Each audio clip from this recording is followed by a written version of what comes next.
Welcome to another video, and today's video we're going to talk a little bit about how my season has progressed. I'll talk more about what specifically has gone well, what maybe has not gone well, what really hasn't gone well, and more or less take a critical look into how my overall 2021 season has gone. And I'm going to be relatively critical about myself today, but also take away some of my own thoughts and feelings going in and talk even a little bit about, well, what's happening exactly outside of triathlon and training and endurance sport as we move along really with the journey here. So as you can see, I've already got one thing, but there's more than one thing that I want to talk about today. And to start off overall, I thought that 2021, considering what has gone on this year with the COVID pandemic, I think it has gone really well, to be very frank and to be very honest. I started towards the middle or late end of September going into October, and I was training a little bit differently to have it more sustainable. And one of the key words that you'll hear me talk a lot about is sustainability with the exercises that you do, as well as being able to mentally sustain yourself in addition to physically. So for the most part, the training was sustainable. And I had incredible base fitness going into a lot of these races. And I was kind of really having to tap into that for a lot of these races, especially as the season started to progress further into from the end of the summer going into the fall races, which I'll talk about more. And it was a scramble, given that the COVID pandemic kind of still threw schedules kind of up all over the place. I got to race my first triathlon earlier this year in almost a year and a half at the Lake Wilderness Olympic Tri, where I kind of forgot about race nutrition. And you could see a video earlier. Go down and search, and I'll post a link of that video below. And I would say, well, I was able to race 5 triathlon races. So that was Lake Wilderness. I've got Ironman Oregon 70.3. I got the USET National Championships. Then Ironman Washington 70.3 in Maple Valley. And Ironman Oceanside 70.3. And then, of course, I also add on the Chicago Marathon to that. And so that was 6 races. And 5 of those races, I would call them marquee events. And that's a lot of races to fit in a race schedule, especially these are long course distance races, minus the Chicago Marathon. But a marathon is no easy thing either. I mean, you're out 90% of athletes out there are still going to be putting in 3+ hours of feet and continuous moving feet time, which is a lot of load. And it was a very challenging race season given that. Next year is going to be just as challenging, and I plan to carry over a lot of lessons I learned from this year going into next. And I still haven't set up exactly what my 2022 goals are, and I'll talk more about that as well as what are the races that I plan to do next year. I've got a lot of them, long story short and spoiler alert, but I'll post a separate video on that to describe more of what are the thoughts and the goals for next year and what races I'm doing next year. I still want to take a few weeks to ponder a couple of things in terms of the strategy and approach going into next year, but the focus for today is going to be more or less looking at 2021 in a nutshell, or I should say, in a more critical view. Part 1. Aerobic training has gone very well, and I would say the aerobic fitness was definitely a plus for me. I switched to something called polarized training, which people call it the 80-20 method, but I found out, and I'll talk a little bit more about it in the next bullet point, is some things as it relates to how I was doing it. But the overall physical fatigue through the season, it definitely warned me towards the very end, but I expected that to, but I was still able to put out really good performances, considering how long the season was for me. And there was less overall physical fatigue, and mentally I was able to keep myself pretty strong throughout and keep myself relatively motivated. And it's a lot more sustainable compared to what I've done in the past. But even with that, I still had a little bit of mental burnout. I knew I was definitely mentally challenged going in from Washington 70.3 to the Chicago Marathon to the Oceanside 70.3. Those three races happened in a span of 6 weeks, which is a lot. And these are three big, long course races. So I probably won't try to do that again next year. A hint, hint. But it was definitely worth the experience, though. And that's when I realized, okay, I have a lot of potential, and the overall performances, at least my opinion, was that they went very well. And I was very consistent, but as I said before, 85% of that training, as I found out just from the heart rate zone, was in zone 1 and 2, which meant that I really was not training ideally for those 70.3 races, to be honest. In fact, I was training more for what would be required to do an Ironman race, so 140.6. And it'll show up, and it showed up kind of really on race day, to where I even had a couple of coaches and a couple of people look at my data, and they said, well, why are you racing at this level? Are you really only putting out this much power on the bike in terms of the intensity factor? I was doing a 0.73 in the intensity factor, which is more appropriate for Ironman as opposed to Ironman 70.3. And so I really didn't know, kind of going in, how this was going to go. Originally, I was going to do Ironman Frankfurt, but of course COVID kind of pushed that out.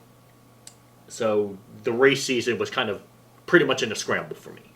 But even then, looking at it a little bit further and doing a couple of tests to myself with Ironman California, scouting that bike course, and I did that whole entire bike course in a tempo ride, which made me realize a couple things. And I'm going to talk about that in the next thing. But number one, Aerobic Fitness is a plus.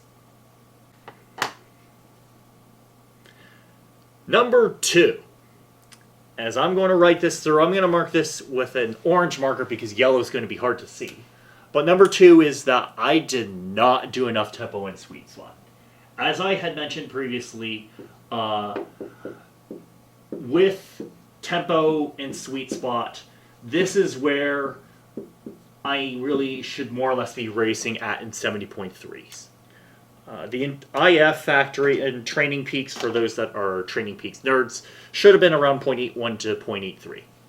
And as I mentioned in Ironman California, the day before, of course, they canceled the race, which was unfortunate. I did that 56-mile bike course holding right around, I tried to hold right around 250 watts to see what that would feel and if I could do it. And I could do it as long as I put in a little more nutrition. And I'll talk a little bit about that in a sneak preview here. But I did not do enough of this tempo and sweet spot training, because my initial assumption going into polarized training is that you kind of avoid doing these trainings altogether, which, long story short, is not true. You do need to train in tempo and sweet spot. How often do you need to train in tempo and sweet spot? Maybe not all of your training load or all the intensity training mode, but it's important to at least get a couple of these sessions in a training block to make sure that you're set to go when you're racing at 70.3. And I was really challenged by my current and mentor coach on this to think about, well, how do we go and race at an optimum level? And Oceanside 70.3, I was able to push a 0.79, which again was more or less a limiter, and I just didn't know. I just took Oceanside 70.3 as an experimental race, and I found out that I had a really good bike split for that day, apparently. Taking a look at the overall results for people who completed the bike course, or at least who had recorded times on the bike, and realized that I could go tempo and sweet spot on the bike without sacrificing much of anything at all on the run, as long as I kept up with nutrition, which I'll talk a little about later in one of my other bullet points. I did 83% of my heart rate in zone 1 and zone 2, and 67% was in P1 and P2 from a power perspective, which basically is aerobic if not recovery. That's not a recipe for going faster in the 70.3 level. And it's great for Ironman distance, which I think I'm going to keep a lot of that foundation for next year. But when it comes to 70.3s, that's not exactly a recipe for success. So how do I know and incorporate more of these tempo and sweet spot sections, especially on the bike, so I could get more comfortable on the bike? And that's going to be key going into next year, which I hope to improve upon, such that at Oceanside, I'll be stronger on the bike with a higher overall average power, not normalized, average power, and the normalized power will creep up even further because of the course. So that's going to be the real gauge as to whether or not I've done a successful training block, knowing that I'm doing Oceanside 70.3 again next year. So there you go. You now know one of the races I'm going to do. And I'm going to need to carry some of this going into Frankfurt because I have other thoughts in terms of what my goal is for Frankfurt, which I'll talk about in the next video. Until then, let me get to my next point. Point number 3.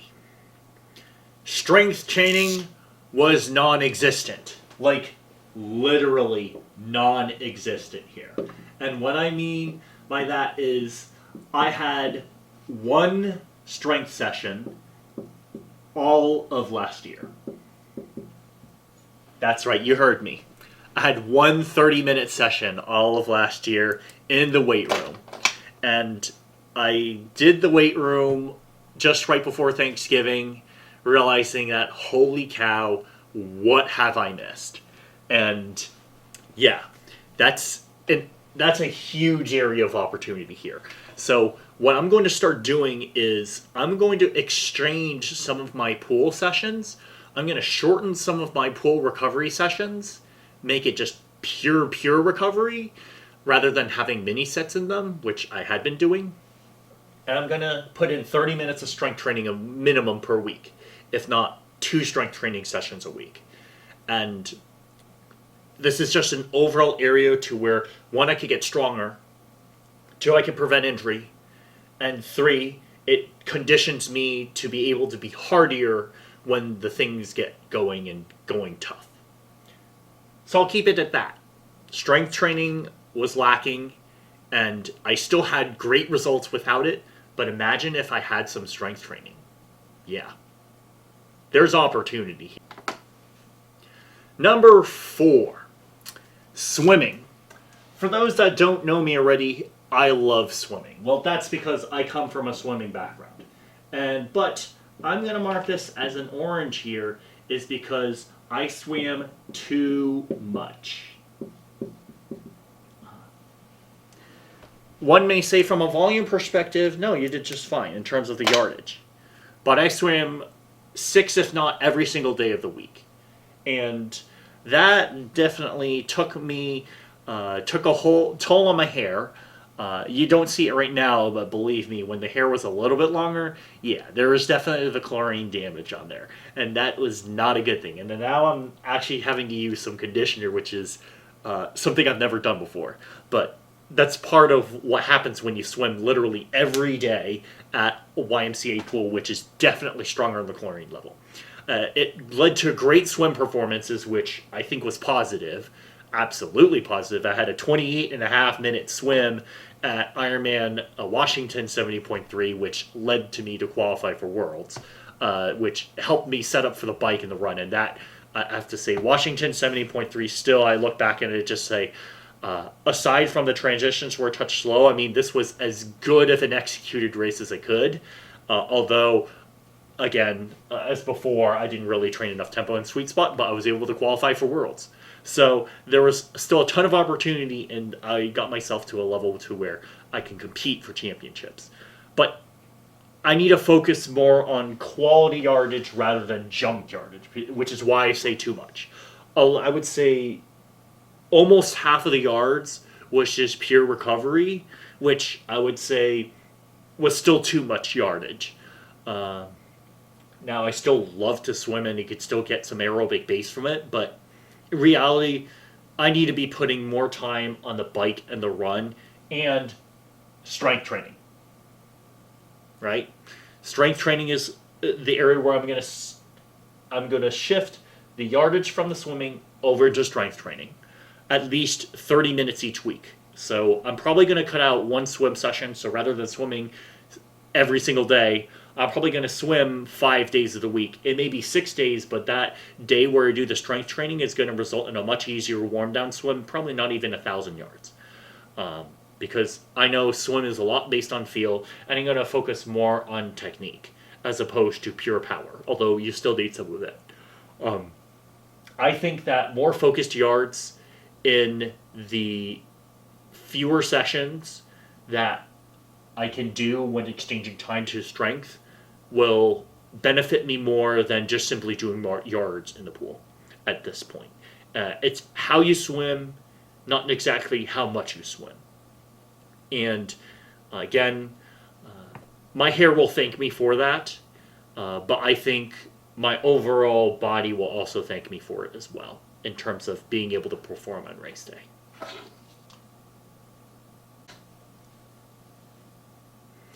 Number 5, nutrition. Nutrition is always a touchy subject, but for me, nutrition was definitely an area of opportunity here.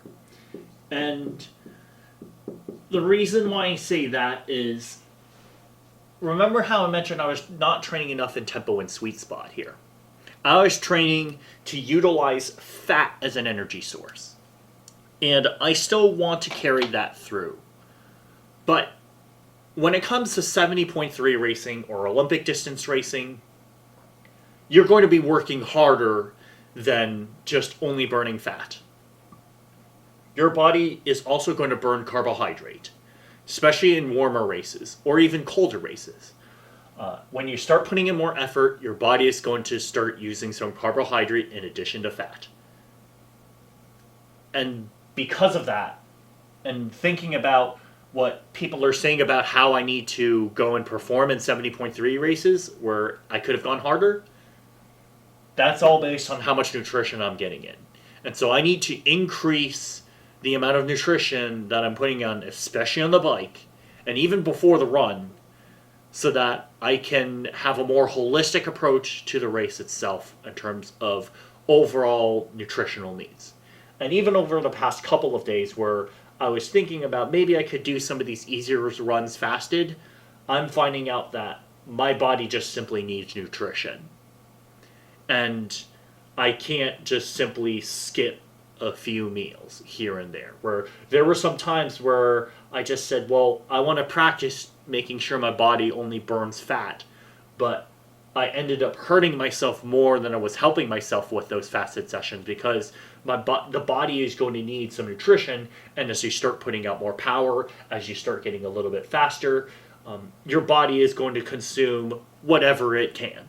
And we can't just only, of course, use carbs as a fuel source, but we've got to start thinking about what other types of fuel that my body can take while out on the course that can help with the overall nutrition. And so I might need to start thinking about, well, what they provide on the course. I might need to start training with that. So I look at Gatorade, for example, where before I kind of shied away from it, but now I'm realizing this Gatorade might actually help me out more than hurt me. And I'm finding out, especially from Oceanside, was I definitely wasn't fueling enough. And this cost me in terms of reaching some of the numbers that I really wanted to.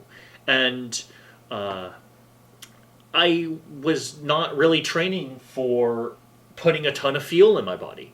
And I realized that now, that if I'm going to try to do an Ironman next year with Frankfurt, I can't go about the way that I've done with 70.3 races. I literally need to carry a lot more nutrition, and I mean a hell of a lot more nutrition. And I need to start putting it in some of these bottles as well, where I just simply can't just only go electrolyte. I need to now put electrolyte with some carbohydrate in it, because that's going to be a fuel source that I'm going to need. And I was going to be I need to do training that is more suited to the level of effort that I'm going to want to put in. And yes, I can train up to an extent on that, but the training is only as good as the nutrition that you're putting in the body.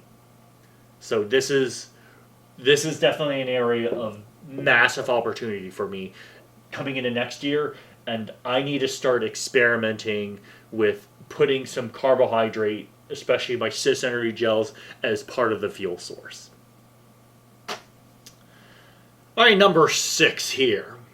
And number 6, I'll put over on this side. The running technique is still not necessarily there. I take a look at some of these finisher pics from the races, and I still kind of cringe a little bit, where I see myself doing a lot of this, right? When running, that's not ideal. In fact, that's far from ideal. And by doing this, right, I am, as you can see, I am angling my feet and I'm putting it like in front of each other, right? That's causing me to clap heels a little bit. And I'm surprised, even with terrible running technique, I was still able to crank out 1 hour 38 half marathons. Yeah, there's not a whole lot to really say other than one thing that's really key, that's going to point right back to the strength training, is going to be strengthening the hips. So if there's one thing that I'm going to focus a ton on this off season, is strengthening the hips so that I could get away from this cross arm pattern, so that I could start separating out a little bit. And that's going to easily cut out 1 to 2 minutes off my half marathon time. And having stronger hips also leads to stronger bike performances too, which I know I've talked about that ad nauseum here. But basically, my running technique is something to where running more and running faster, like purposely doing drills to go and run faster, which promotes more of a forefoot strike and more of a parallel type of running motion. That's going to help some, but I've got to work on my hips, because that's, in my opinion, and something I'm going to talk more with physiotherapists too, is to see where I can start to really activate more of that speed by having stronger hips and stronger glutes, so that I could put more drive into basically fixing a lot of this running technique. And you could probably see from a lot of the pictures, and I won't really talk too much into that, because again, I cringe a little when I look at it. I have been talking quite a bit, but here's number 7. And we've got 2 more points after this, but I'll talk about it a little bit more here. Number 7 is going to be feel. And this is a plus. What do I mean by feel? I've gotten to a point where I know my body and I'm in sync with my body, to where I don't even have to take a look at this watch and know what heart rate and what pace I'm going at.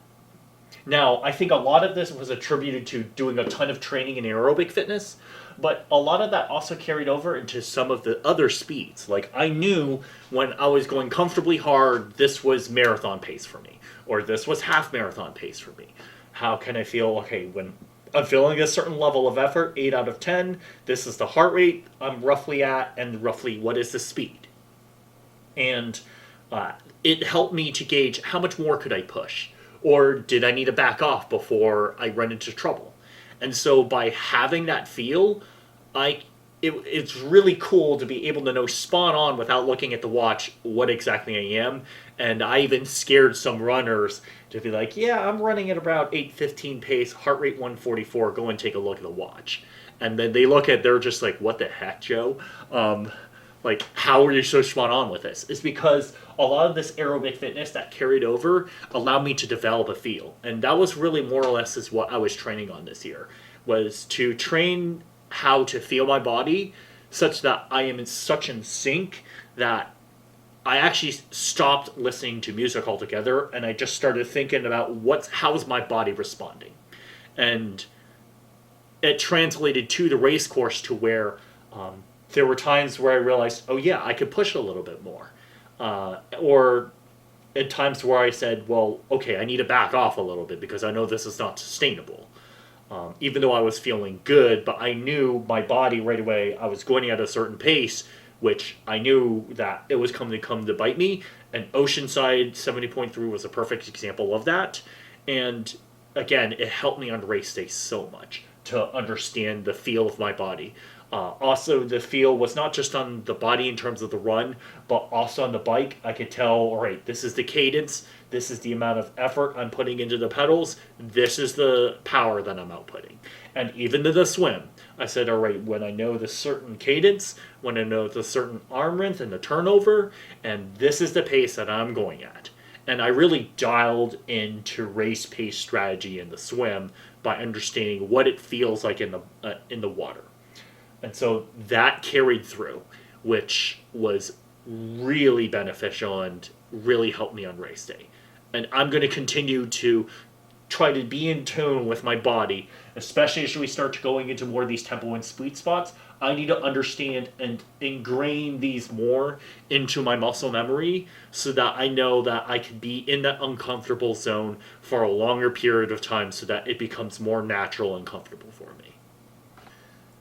Number 8 is a bit of a misnomer, I guess, maybe in my own hearts, but I'm going to mark this with a blue because triathlon, when I look at it as a whole, it's a privilege.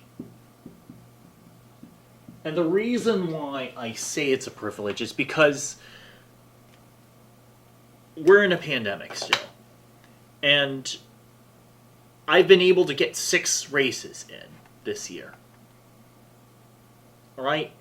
And I still got hurt in in almost all of these races. Somehow I cut myself, or I get in a crash and I start getting bruises and I skin my knuckles, and pretty much almost every single race this year, except for, well, no, even the Chicago Marathon, I got a little bit hurt. Yeah. For some reason, okay, maybe Lake Wilderness was probably the only race where I did not get hurt. I think no, Washington 70.3 was the only race I didn't get hurt, and I think that was a perfect race. But even then, I had still a little bit of chafing, but regardless, it's still a privilege just to be even able to race, let alone make it to the start lines, because I kept hurting myself this year, as you could probably tell from what I've been talking about. And even though I'm hurting myself a little bit, which I know that's part of it is because the level of fitness that I was at, in terms of just only being in a zone 2 makes me a little bit less aware. I need to get to a level of fitness to where I could stay focused and realize that one bad mistake, and I was very lucky with a lot of the incidents I had in racing this year, where if I lose concentration a little bit more, I'm going to be out for a while. And last year, in 2020, when I had a bike crash that basically took me out for almost 4 months, yeah, it made me realize that we're really lucky, and I'm really lucky to even be participating in the sport of triathlon. Let's just be clear on that. And I realize, too, that I'm healthy. Relatively healthy, that is. I'm knocking on wood that COVID won't be a big factor as long as I'm safe. I'm relatively conservative on it. And I take care of myself. And do the right thing medically. And I won't get into thoughts in terms of what's kind of happening with how COVID has all of a sudden become political, which I think is wrong. But again, that's not the topic here. But we're lucky to even be racing, let alone racing at a high level and racing with our friends, our loved ones, supporting, and with the top of the top, with the elite athletes. I mean, and again, we could still be locked down like in 2020 when there were basically no races that were happening. But instead, we were able to have races. And for that, I'm really lucky. And that will lead to the last point here. And this last point, this point number 9, is that I just love this sport. I really do. Yeah, hearts are best drawn in red, right? I really... Oceanside 70.3 made me realize how much I love this sport of triathlon. And it basically has become a part of my identity. And it's pushed me through the barriers of thinking about coaching, and now I am a coach. So for those that are interested, feel free to reach out to me. My email's in my profile on the YouTube channel, but you can also reach out to me in Facebook Messenger, etc. But yeah, it has allowed me to see other opportunities, and it's pushed me through that barrier of thinking about to coach other athletes, to mentor other athletes, to more or less have them realize what their potential is. And I saw that with myself, to where at the end of Oceanside I realized how much I loved this and how much I wanted more. And it has opened up further things and further eyes in terms of what my health is, what it means to be happy. It redefined me in terms of what does it mean to really be happy, whether that be from a performance standpoint, from outside of the sport, right? What it has made me think about, well, what am I doing at regular work? How do I define success and happiness, right? And I would say, though, that in the same magnitude to where it has provided opportunity, it has also been an absolute limiter, in that it prevented me from doing other things that I've really wanted to do. And to perform at a high level, to go to world championships, I look at the overall training loads. I mean, during the peak of training, I was training roughly 17, 18 hours. And this is 18 hours of move time, by the way. So this is not including any of the time that it takes to go and prep and set up the bike, which is over that way. I'm looking at my Argon 18 frame right now. There's prep and setup to prep the nutrition, to prep any of the running gear, to get the nutrition ready, to get the hydration ready, to go and prepare for swim sessions. I've got my swim bag right here, right? I've got to put the towel and get the swimsuits on and try to get it down to a T, to where I can go to these swim sessions and just nail them out in as efficient of a time. But it still takes time to prepare for that. So that's at least 25% addition into the time of how much I was training just to even do the setup for all of that. That, and then making sure you've got the right nutrition, and then you've got work schedules that you've got to going around this, and there's also regular work-life balance. So that's a lot of time. And that time really, it just really took away from other aspects of life that I'm finding out that I really need to have some of that. And something that I want to do more next year is be more social outside of triathlon. I mean, a part of having triathlon being an identity on me, if you've watched Terran Gassel on his Modiz channel, he talks a lot about this, to where, like, everybody views him as triathlon Terran. And now that he views it on happiness, I totally fit in his shoes, to where, is that going to make me happy in the long run? Or is it making people go and succeed happy? Provide that level of happiness? right? And that's kind of the struggle I'm going through. And even more of a struggle here is I don't really have much of a social life outside of triathlon and work, which is a problem. And it's a very big problem for me. And it's costly. And the pandemic has only exacerbated all of this to where I really don't get much of an opportunity to go out to many other events to go and see people. I mean, sure, I go to the running groups, but again, there's a common theme in this. I've got to go to some sort of endurance sport exercise and go with like people that can probably train at the same level that I can, which there's not that many people that are willing to go and put that commitment in. Because they have other priorities and other commitments, which I don't know what those are, but I'm pretty sure that for a lot of those folks, especially in the Asian American community and Asian community in general, where the priorities is definitely not the same. And it's no fault to them, but it's really frustrating to not really have that much social interaction. And for me, I will admit, I am sadly single. It hurts. And there are times, especially as I've taken a break over these past few weeks, I just realized how much I'm missing.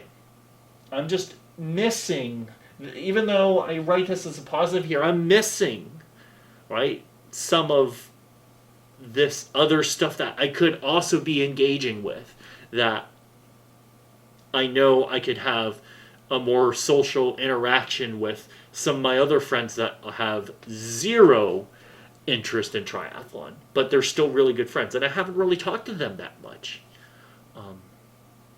And I still want to make sure for next year that, and even this off season, I'm still going through these next few weeks where I want to have a little bit of time to be able to do some of these other things that I've just been putting off for a while. It's hard to perform and do triathlon at the high level. There's a reason why the professionals are the way that they are. And that's really more or less what I've kind of learned this year in terms of the overall recap. Even with a lot of these, which are very race specific, like this number 9 is something where, yeah, it's both a blessing as well as a painful thing too. And that's still something that I'm going to be trying to figure out over the next year. Because I've got a lot of decisions I feel like I want to have and really think about for this next year. So, again, I'm still going to take a few more weeks to more or less start to get back into the groove of things with triathlon training, because I know Oceanside 70.3 in April that requires a 4-month build-up for me, and that's going to happen starting next week before Christmas, and I'm going to have a build-up for Christmas, and then a 12-week build-up going into race day towards the beginning of April. So, yeah, this last one kind of, it's a hard one for me, but I have to look at it holistically and say to myself, well, am I even going to be doing triathlon forever? Which, ideally, with the overall fitness, I would love to do it as long as possible. Don't get me wrong. I'm not going to be quitting triathlon. No, that's not the intention of what I'm saying here. What I'm saying is, how do I make sure I put the time in to be able to encompass everything else that goes on in life, right? Triathlon is only one part of my identity. It should not be the identity that puts me out there, because when it comes to social relationships, which I know I am lacking, I'm wanting to be known for more than just triathlon. And yeah, I'll just leave it at that, which I've talked a lot about in this last point, but there's a reason why I did talk quite a bit on this. So that's number 9 for you. Alright, so there you have it. These are my 9 things on recapping for the 2021 season. I will be making a future video for what are my plans for 2022 with what are the races, what are kind of some of my goals for next year, both in triathlon as well as outside of triathlon. And also give some insights as to what things to look forward to as we progress into the off season and going into the winter season for winter-based training for a lot of athletes. So until then, if you like the content of this video, go and hit that subscribe for me, or click on or post down in a comment down below, and click the bell notification if you want to keep getting updates to this video or others that I post on the YouTube channel. And if you haven't already, I am a coach. I'm still working, as to the date of this video, getting a USCT Level 1 certification, as well as Ironman coaching certification. And until then, I'll see you in the next one.